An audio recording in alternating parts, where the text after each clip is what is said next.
ఈ రోజు metro station అంతా స్టేడియంలా ఉందిరా. అందరూ మ్యాచ్ కే వెళ్తున్నారు అనుకుంటారా? మెట్రోలో నిలబడటానికే చోట్లేదురా. మ్యాచ్ కంటే ముందే వార్మప్ అయిపోతుందిరా. ఇంతమంది ఒకేసారి ఎప్పుడూ చూడలేదురా. స్టేడియం కంటే బయట ఎక్కువ జనాలు ఉన్నారా.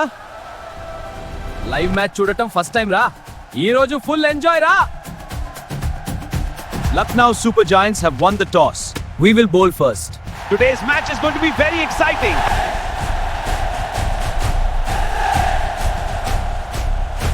అయ్యో 35కి 4 వికెట్లు పోయారా. మ్యాచ్ చేతిలోంచి జారిపోతుందిరా. లక్నో బౌలర్లు చాలా ఫాస్ట్ గా బౌలింగ్ చేస్తున్నారా. పవర్ ప్లే లోనే మ్యాచ్ టెన్షన్ గా మారిందిరా. నితీష్ రెడ్డి మ్యాచ్ నిలబెట్టారురా. సూపర్. ఇప్పుడే మ్యాచ్ తిరిగి మనమైపోతుందిరా. 156 స్కోర్ చేశారురా. బౌలింగ్ బాగా చేస్తే మ్యాచ్ మనదేరా. ఇప్పుడు లక్నో బ్యాటింగ్ మొదలైందిరా. మ్యాచ్ ఇంకా టెన్షన్ గా ఉంటుందిరా. ఆక్రమ్ బాగా ఆడుతున్నాడు రా. పంత్ ఉన్నంత వరకు మ్యాచ్ వాళ్ళదేరా. ఒక్క వికెట్ పడితే మ్యాచ్ తిరుగుతుందిరా. లాస్ట్ ఓవర్ టెన్షన్ రా. ఎవరు గెలుస్తారో ఇప్పుడు తెలుస్తుందిరా.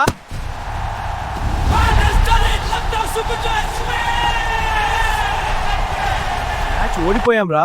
లక్నో ఈజీగా చేస్ చేసింది. అయినా లైవ్ మ్యాచ్ చూసాం కదా. ఓడిపోయిన ట్రిప్ మాత్రం సూపర్ రా. అవునురా, నెక్స్ట్ మ్యాచ్ ఈ స్టేడియంకి మళ్ళీ రావాలి. మీరు కూడా ఉప్పల్ స్టేడియంలో మ్యాచ్ చూసారా? కామెంట్ చేయండి, వీడియోని లైక్ చేయండి, ఫాలో ఐ పంచాయత్.